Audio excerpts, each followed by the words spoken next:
موجود تھے جب جو ہے وہ اس شخص کو قبر میں رکھا، حتیٰ امام جو ہے وہ خود قبر کے اندر داخل ہوئے اور پھر جو ہے وہ باہر آئے۔ تو جو صحابی تھے انہوں نے سوال کیا کہ مولا یہ اہل نشاپور کا ایک شخص ہے جو فوت ہو چکا ہے۔ امام نے فرمایا یہ ہمارا شیعہ ہے۔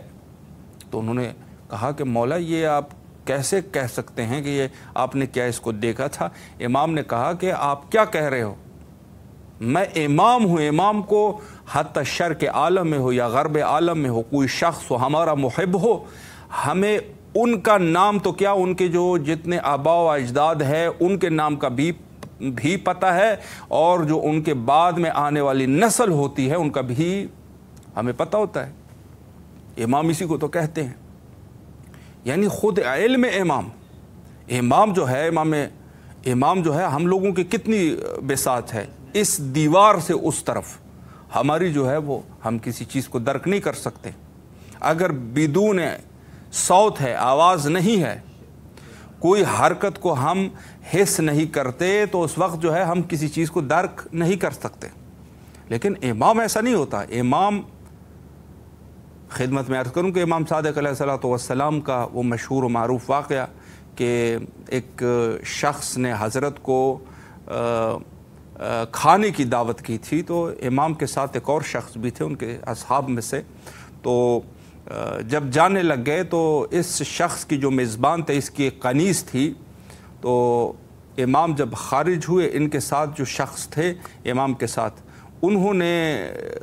جب امام خارج ہوئے اور یہ شخص جو دوسرا میزبان تھا وہ بھی خارج ہو گئے، تو اس نے جا کے مڑ کے اس کنیز کی طرف دیکھا۔ نامحرم تھی ظاہر ہے، نامحرم کنیز کی طرف اس نے دیکھا، اور جب باہر آئے تو میرے مولا نے فرمایا کہ امام صادق علیہ الصلوۃ والسلام نے فرمایا کہ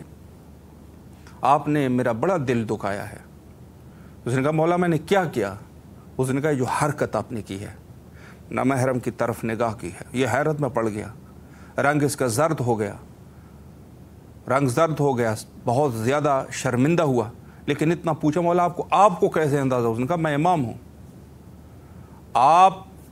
جو کچھ کر رہے ہیں ہم وہ دیکھ سکتے ہیں، ہمارے امام علم امامت، اور امامت اسی کو تو کہتے ہیں، پورے کائنات کا مرجع ہے، یہ پورے کائنات کے لیے واجب و طاعہ ہے۔ اگر امام جو ہے اس کو پتہ نہیں ہوگا دنیا کے کاروبار کا تو پھر کس کو پتہ ہوگا؟ یعنی امام جو ہے وہ ایک خاص قوت کا نام ہے، ایک خاص طاقت کا نام ہے، اللہ کی اس طاقت کا نام ہے کہ جو زمین پر اتری ہے، بس اس قدر، یعنی مظہر الہی، خدا کے وہ عجائب جو ہے وہ امامت سے ظاہر ہوتے ہیں۔ خود جیسے فرمایا کہ امام جو ہے وہ عالم بین الخلق خلق اور اللہ کے درمیان، بین خدا اور بین خلق کے درمیان جو علم ہوتا ہے، جو علامت الہی ہے، وہ امام ہے۔ یعنی بین الخلق اور اللہ، جو اللہ اور خلق کے درمیان اللہ کی نشانی ہوتی ہے، اس کو امام کہتے ہیں۔ اللہ اکبر، یعنی مظہر خدا کا، مظہر الہی کا نام ہے امام۔ امام اس قدر انسان جو ہے وہ، اگر کوئی شخص جو ہے وہ اس قدر امام کو اپنی طرح سمجھ رہا ہے تو یہ تو اس کی بے وقوفی ہے، حد درجے کی بے وقوفی ہے کہ کوئی اگر اس عنوان سے امام کو سمجھ رہا ہے۔ امام یعنی خدائی قوت کا نام ہے، خدائی قدرت کا نام ہے۔ جس طریقے سے خدا جو ہے، یہ دیکھیں اس چیزوں کی طرف بہت زیادہ ضرورت ہے کہ ہم جو ہے مطالب کو سمجھیں، مخصوصاً شیعہ بچے سمجھنا چاہیے امامت کے بارے میں ہمارا کیا عقیدہ ہے۔ لوگوں کی فکر نہ کریں یہ وہ اشکال وارد کر دے گا، وہ اشکال وارد کر دے گا۔ اشکال کے جوابات علماء دیتے ہیں، آپ کا کام ہے عقیدہ رکھنا۔ آپ کو ضرورت نہیں ہے کہ بہت ساری چیزوں کے پیچھے جا کے آپ، اولاً تو بہتر ہے کہ انسان جو ہے وہ مطالعہ کرے اور ان چیزوں کو جو ہے ان کے لیے ثابت ہو، لیکن خود عقیدے کا رکھنا یہ قبر کا سودا ہے، قبر میں جانا ہے، وہاں پر آپ کا امامت کے بارے میں کیا عقیدہ ہے، امام کیا ہوتا ہے۔ جب خدا نے فرمایا یوم ندعو کل اناس بامامہم، ہر شخص کو امام کے نام کے ساتھ اٹھا دیا جائے گا، تو یہ جو امامت اس قدر ضروری اور لازمی ہے، تو پھر امامت کے بارے میں ہمارا کیا عقیدہ ہونا چاہیے؟ عقیدہ کامل ہونا چاہیے،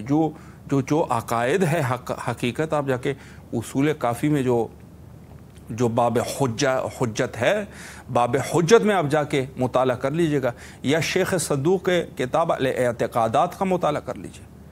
آپ غور کریں کہ امامت کے بارے میں کیا سلسلہ، یعنی ہمارا جو مذہب امامیہ ہے، مذہب امامیہ جو ہے وہ امامت کے عنوان سے یہ دین اور مذہب ہے۔ وجہ اس کی کیا ہے کہ ہمارے ہاں بعض لوگوں نے یہ کہا کہ شیخ مفید علیہ الرحمٰن نے اس دین کو ایجاد کر دیا، یعنی شیخ نے ایجاد نہیں کیا، شیخ نے صرف امامت اور بحث امامت کو ثابت کر دیا علی الحسب العقل و نقل اور عقلی اعتبار سے جس شخصیت نے سب سے پہلے بحث امامت کو ثابت کر دیا وہ شیخ نعمان مفید علیہ الرحمہ تھے، انہوں نے ثابت کر دیا، یعنی خود انہوں نے اس بحث کو جو عشائرہ تھے وہاں پر اشعری مذہب کے مقابلے میں وہ جو دلیلیں لے کے آتے تھے امامت کے مخالف، انہوں نے ثابت کر دیا، تو شیخ نے جو ہے وہ قلم اٹھا دیا اور عقلی اور نقلی اعتبار سے امامت کو ثابت کر دیا، تاکہ ضرورت کو بھی ثابت کر دیا کہ واقعاً بشریت کی عقل کا تقاضا یہ ہے کہ ایک امام کا ہونا ضروری ہے، ایک امام کا ہونا ضروری ہے، یہ بشریت کے عقل کا تقاضا ہے۔ اور جناب شیخ نے باقاعدگی سے اس کو اس کے بعد جو علماء آئے ہیں انہوں نے بھی پھر بحث کی ہے امامت کے بارے میں، دلائل لے کے آ گئے امامت کے بارے میں، پھر جو ہے جب ان کے لیے امامت کے عنوان سے اس دور تک آپ غور فرمائیں کہ امامت کے بارے میں ہمارے پاس بے شمار روایات موجود تھے کہ امام جو ہے وہ کیا، لیکن اس سے پہلے مثلا مرحوم کلینی نے صرف روایات کے حد تک، یہاں جو ہے چونکہ اس زمانے میں بغداد میں، چونکہ وہاں پر سنی اور شیعہ علماء کا مرکز جو ہے وہ بغداد ہے، بغداد میں جو ہے وہ لوگ علم حاصل کرنے کے لیے لوگ جاتے ہیں، اور وہاں پر تمام ہی فقہ کے علماء موجود ہیں، سب کے سب علماء جو ہے وہ وہاں پر موجود ہے، اور شیعہ علماء میں سے موجود ہے شیخ نعمان مفید، یہ وہاں پہ موجود ہے۔ آج بھی اگر آپ جائیں گے ان کا جو قبر اقدس ہے قاظمین شریفین علیہ السلام کے بالا سر کی طرف جو ہے راس شریف کی طرف، وہاں سے بالکل نزدیک ہے، یعنی وہاں پر شیخ کی جو ہے وہ قبر ہے، وہی بغداد میں ہی دفن ہے، اور کچھ دن پہلے زیارت بھی ہوئی تھی ہماری، تو شیخ جو ہے اس نے سب سے پہلے بحث امامت کو چھیڑا، یعنی علماء میں سے چھیڑا اس بحث کو، حالانکہ امامت کے بارے میں خود جو ہے وہ فرامین موجود ہے، مناظرات موجود ہے، شاگردان حضرت امام صادق علیہ الصلوۃ والسلام، حضرت امام رضا علیہ الصلوۃ والسلام، یعنی مناظرات امامت کے بحث میں موجود ہیں، لیکن یہ ہے کہ اس دور میں جہاں تک یہ بعد از غیبت کبریٰ، جب غیبت کبریٰ کا دور آیا اور غیبت صغریٰ کا دور ختم ہوا، تو وہاں پر بڑی ضرورت تھی اس بحث کی، جو کہ اس کو چونکہ دیکھیں اس کے بعد جو ہے وہاں پر اہل بغداد میں یعنی ثابت کر دیا، شیخ نے ثابت کر دیا، اور اس وجہ سے اس کو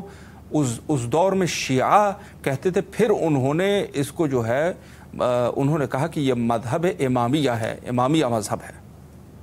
امامیہ مذہب، یعنی اس میں جو ہے وہ امامت، ویسے تو امامت تو دوسرے دین وہ دوسرے مذاہب میں بھی کہتے ہیں یہ امام ہے، لیکن ہمارے پاس جو امامت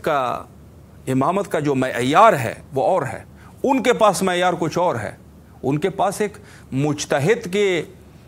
حد تک ہے، یعنی ایک شخص ہے، ابی حنیفہ ہے، ابی حنیفہ یا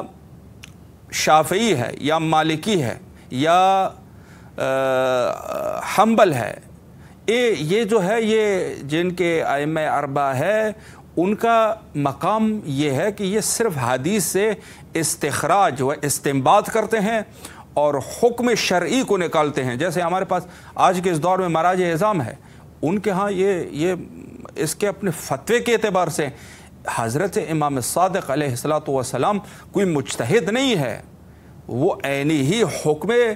اللہ ہے جو رسول اللہ کے قلب نازنین پہ اترا، اور یہ جو ہے وہ سلسلہ اہل البیت علیہ السلام سے اس حکم کو انتشار دیا گیا، نشر و اشاعت ہو گئی اس حکم کی ہر زمانے میں، یہ ہر زمانے میں جو انتشار حکم خدا ہے یہ امام صادق علیہ الصلوۃ والسلام سے، یعنی یہ اس قسم کا ہے، بعض لوگوں نے وہاں پر یہ بھی کوشش کی کہ امام صادق علیہ الصلوۃ والسلام کو بھی ان کے قطار میں کھڑا کر دیا جائے، نعوذ باللہ من ذالک۔ جس طریقے سے ابو حنیفہ ہے، جس طریقے سے مالکی ہے، شافعی ہے، حنبلی ہے، ان کے قطار میں انہوں نے کھڑا کرنے کی کوشش کی کہ اسی طریقے سے جعفری بھی یہ ہوگا، لیکن وہاں پر الحمدللہ جس طریقے سے اس مذہب کی دفاع ہوئی، انہوں نے کہا نہیں، ہمارا یہ حکم نہیں ہے، ہمارا یہ عقیدہ ہی نہیں ہے امامت کے بارے میں جو آپ لوگ کر رہے ہو۔ آپ لوگوں کے پاس ایک مجتہد کا درجہ رکھتے ہیں، ہمارے پاس یہ حکم شرعی کا استخراج نہیں ہے۔ آپ لوگوں کے جو ائمہ وہ فتویٰ دیتے ہیں، ہمارے امام جو ہے وہ فتویٰ نہیں ہے،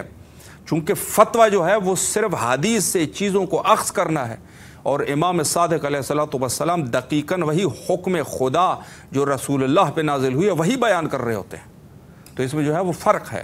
تو پس ہمارے امامت کے بارے میں جو اگلا ایک مہم عقیدہ ہے وہ یہ ہے کہ جیسے میں نے عرض کر دیا اسی طریقے سے کہ امام جو ہے وہ ہر چیز کو جانتے ہیں، ہر چیز ان کے لیے آشکار ہے، اسی طریقے سے امامت کے بارے میں یہ بھی ہمارا عقیدہ ہے کہ امام جو ہے وہ کوئی مفتی نہیں ہے، وہ مفتی نہیں ہے۔ مفتی کا کام یہ ہے کہ وہ حدیث، روایات اور نصوص دینیہ کو پڑھ کے اس سے حکم شرعی کا استخراج کرتے ہیں، اور ہمارے امام جو ہے وہ کوئی مفتی نہیں ہے، ان کے لیے کوئی حدیثوں کو پڑھ کے پھر اس میں سے استنباط اور استخراج کرے، علم اصول و درایت اور رجال کی ان کو ضرورت پڑے، نہیں، ایسا نہیں ہے، بلکہ امام جو ہے وہ حکم مستقیماً من اللہ ہے جو انسان کے لیے حجت ہوتی ہے، وہ ہے حکم۔ البتہ بعد میں جو ہمارے مراجع اعظام کے لیے یا علماء کرام کے لیے بعد میں علم رجال، درایت اور علم اصول، ان چیزوں کی ضرورت پڑی ہے، اس وجہ سے چونکہ ہم جو ہے وہ زمانہ امام سے بعید ہے، ہم نے دوری اختیار کر لی امام کے زمانے سے، اور وہاں پر مرحوم کلینی نے باقاعدہ روایات اور اسناد ذکر کر دی اپنی کتاب میں، اور اسی طریقے سے باقی علماء کرام کی کتابیں، یعنی آپ جو ہے وہ شیخ الطائف الطوسی کو دیکھ لیں، یا شیخ صدوق، یا اس کے علاوہ جو ہے وہ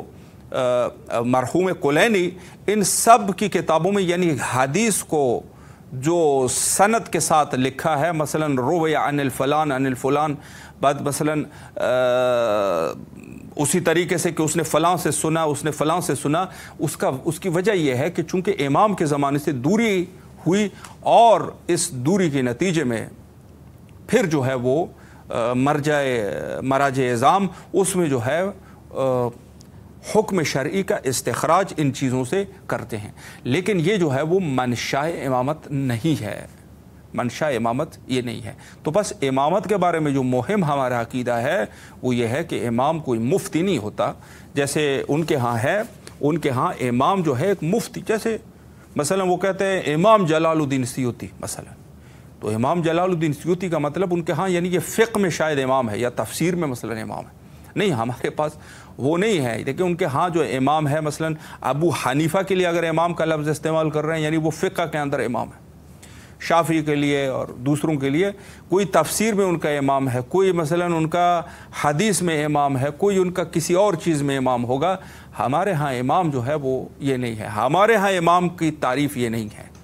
ہمارے ہاں امام کی تعریف یہ ہے کہ وہ خدا کی طرف سے واجب و طاعہ ہے، ہر چیز میں امام ہے، ہر چیز میں جو ہے وہ امام ہے، ہر چیز میں امام ہے، ان کی جتنی صفت بیان کی جائے، اوصاف بیان کی جائے، یعنی خطبہ شکشکیہ میں حضرت امیر المومنین علیہ الصلاۃ والسلام جو فرمایا کہ میری، وہاں پر خطبہ شکشکیہ مہم ہے، اور اس میں سے یہ نقطہ امامت کے لیے بڑا مفہوم نقطہ ہے۔ فرمایا میری مثال جو ہے وہ چکی کے اس کیل کی طرح ہے جو درمیان میں نصب ہے، یعنی اگر چکی جو ہے، جو آسیہ ہے، چکی ہے، وہ اس طریقے سے گھومتی ہے، اس کے درمیان میں ایک کیل ہے، اس کیل کی مثال ہے میری۔ حضرت امیر المومنین علیہ الصلوۃ والسلام نے اس میں خطبہ شکشکیہ میں یہ کہا کہ میری مثال، یعنی خلافت کے بارے میں، وہ جو خلافت بعد از رسول اللہ جو خلافت کے معاملات تھے، حضرت جو ہے وہ گلہ کرتے ہوئے فرماتے ہیں کہ مجھے نظر انداز کر دیا گیا، حالانکہ میری مثال جو ہے وہ اس کیل کی طرح تھی جو چکی میں ہوتی ہے، یعنی اگر اس کیل کو ہٹا دیا جائے چکی جو ہے وہ نہیں گھوم سکتی، آٹا آپ اس میں وہ کرنا چاہے یا دوسری کوئی چیز کرنا چاہے، وہ قطعی طور پہ اس میں جو ہے یہ چکی جو ہے وہ نہیں